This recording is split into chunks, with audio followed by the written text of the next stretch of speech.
Baik.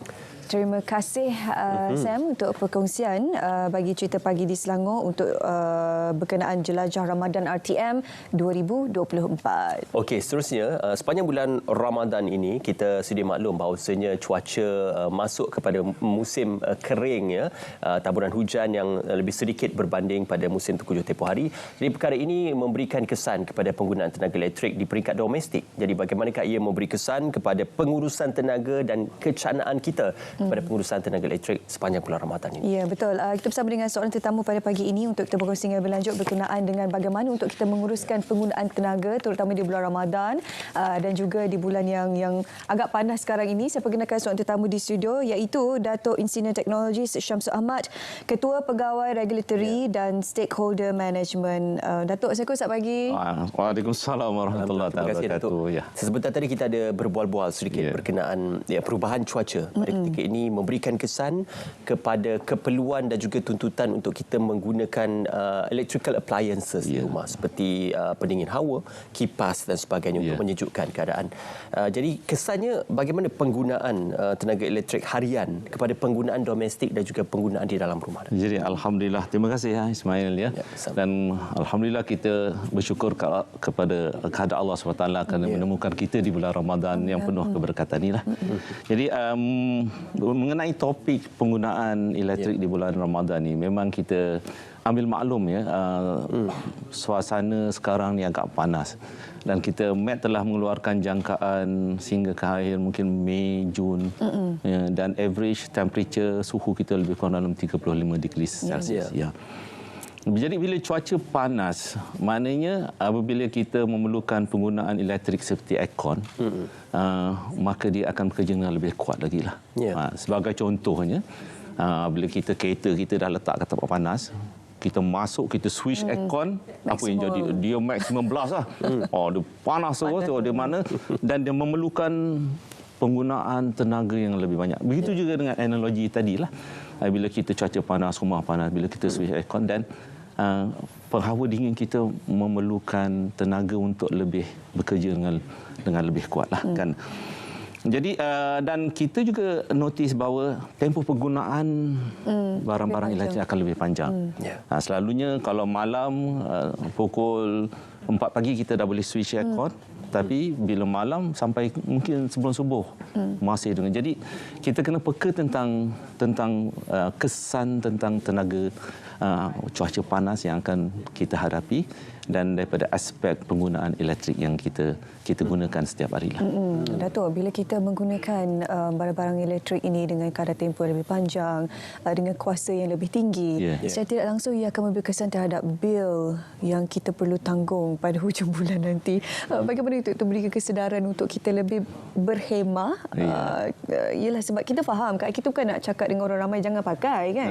Kita faham panas kat luar tu, kadang ada anak kecil yang ada masalah eczema, masalah kulit sebagainya yang memerlukan keperluan bilik yang lebih sejuk dan sebagainya. Tapi bagaimana untuk kita mengawal penggunaan itu? Jadi inilah kami ingin memberi pesanan dan nasihat kepada semua pengguna di luar untuk berhemah dalam penggunaan elektrik kerana kita bagi setiap penggunaan yang 600 kilowatt jam maka kita masih lagi mendapat rebate 2 sen daripada ICPT kita. Dan juga kita tidak mungkin dapat mengelakkan daripada SST kita dikenakan. Jadi lebih daripada itu lebih betul mungkin dikenakan. Jadi kalau kita dapat menggunakan elektrik dengan cara yang lebih optimum, yang sangat berhemah dengan penggunaan peralatan elektrik yang sangat efisien, saya yakin insya-Allah kalau kita boleh maintain anything below bawah 600 kWh, maka penjimatan itu akan dapat dinikmati oleh semua masyarakat kita lah. Jadi itu kita punya saranan ialah supaya setiap pengguna memastikan bahawa penggunaan elektrik yang berhemat dan optimum. Dan kita juga boleh tengoklah dari aplikasi My TNB itu penggunaan kita secara harian, boleh ada kita boleh ada dicatat di situ. Betul. Dan apa kata, kadang kita boleh letak bajet tu pula. Kalau 75% kita dah guna daripada bajet yang kita set tu, dia akan trigger kita dan kita okey, kita punya bajet dah 75% macam tu lah. Itu sebagai salah satu cara untuk kita untuk memantau penggunaan elektrik kita. Okey. Saya membawa kita kepada pengiraan. Kita memahami 600 kilowatt per hour. Itu digambarkan sebagai RM230 sebulan. Kalau lebih daripada itu. Dan dengan SST yang dikenakan 600 hingga 800, mungkin akan lebih sedikit. Ya. Jadi bagaimana kita melihat kadar penggunaan itu dan pengiraan bil itu boleh dilakukan secara kendiri oleh pengguna? Okey. Kita boleh gunakan apa itu, kalau kita layari My Electricity Bill. Jadi di situ kita boleh ada pengiraan penggunaan elektrik ke situ. Jadi kita gunakan kemudahan yang TNB telah sediakan supaya kita boleh mantau, kita sendiri tahu bagaimana penggunaan banyak ni, berapa yang kita akan kena dan sebagainya. Ini adalah salah satu ciri-ciri yang penting yang sepatutnya kita pengguna di luar sana dapat gunakan dengan sebaik mungkinlah dalam memastikan bahawa penggunaan elektrik kita tidak menjangkaui kitunya bajet bulanan. Datuk, selain daripada penggunaan aplikasi My TNB tadi, bolehkah Datuk kalau untuk kongsikan dengan lebih lanjut berkenaan tips untuk pengguna di luar sana mengawal ataupun menjimatkan penggunaan tenaga mereka? Jadi cuaca memang panas lah kan. Jadi cuaca memang panas. Kita kata tak boleh tak on aircon kan. Kita pun ingat dulu bahawa tambahan bulan Ramadan ni, bulan Ramadan ni kita pun tahu kan aktiviti kita meningkat malam dengan tarawihnya.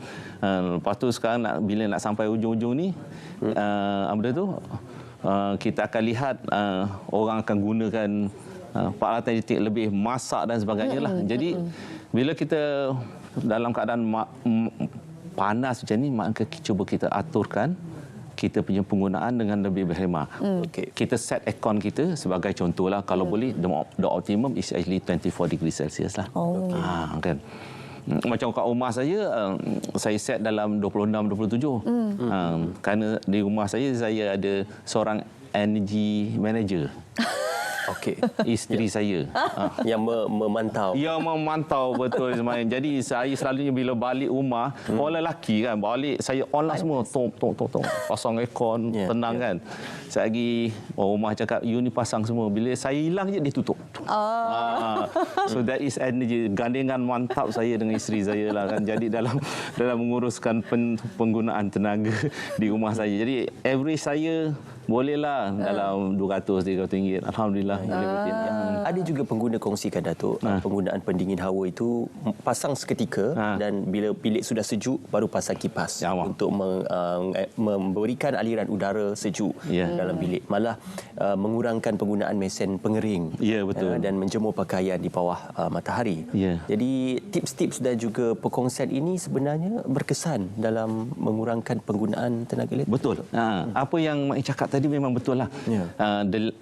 Makin kurang kita gunakan appliances ataupun alat elektrik yang memerlukan macam heaters, stereka, oven, dia akan yang memerlukan pemanas tu dia akan immediately reduce kita punya consumption. Dan juga macam yang cakap kan, kalau tak ada buka kipas, buka tu, kalau dah sejuk off aircon dan sebagainya. Dan saya juga ingin sarankan untuk kita melihat penggunaan elektrik yang bertaraf, kita bagi dia 4 star atau 5 star yang mana lebih efisien kan, yang telah diiktiraf oleh perusahaan ST kita, Suruhanjaya Tenaga. Kerana apabila appliances lebih efisien, maka penggunaan elektrik akan lebih jimat. Yalah, ini kita bercakap berkenaan dengan barangan-barangan elektrik yang cekap tenaga kan.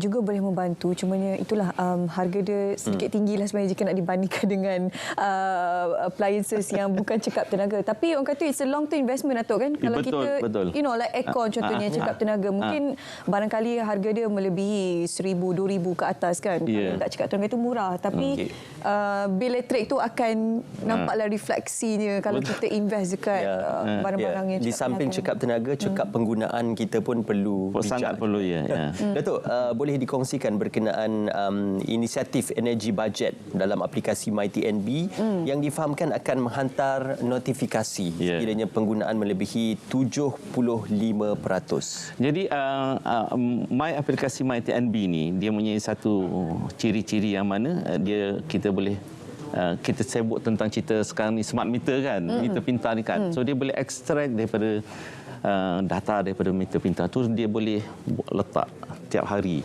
Okey. Dan dia boleh. Lepas tu kita boleh set budget tu dalam 50% tu. Kan kata tahun tu hari tu kata bulan tu kita budget 75%. Okey. Lepas tu nanti dia akan trigger kita. So ini memberikan kita satu satu notification lah kepada kita supaya okey, budget kita ni. Jadi kita punya budget in terms of electricity itu mungkin boleh terkawal. Salah satu daripada aspek membantu yang oleh daripada kita punya MyTNB punya aplikasi. Aplikasi MyTNB ni memang bagus dan saya boleh testify lah sebab saya pakai juga MyTNB. Saya pakai. Alhamdulillah. Kita memang boleh monitor berapa jumlah elektrik kita pakaikan setiap bulan, boleh buat pembayaran bil elektrik di situ juga. Lebih mudah sekarang, tak perlulah ke bangunan TNB. Boleh bayar untuk ibu bapa, rumah boleh. Datuk, sekali lagi mungkin boleh kongsikan di manakah saluran yang boleh dihubungi untuk mendapatkan maklumat lanjut di TNB, media sosial dan juga nombor telefonnya. Jadi kita boleh dihubungi melalui 3 saluran lah ya. Satu, kita klik, kita call dan juga kita come over. Jadi insya-Allah TNB sentiasa bersedia untuk membantu semua pelanggan-pelanggan kita. Kita boleh gunakan daripada seperti TNB Careline, lepas tu cari email pun boleh, TNB Careline, tnb.com.my, dan juga boleh telefon 1300 885454 ni. Saya ingat 13885454 ni satu nombor yang sangat famous lah. Breakdown je kita tahulah 5454 lah kan. Mesti cari nombor tu lah kan.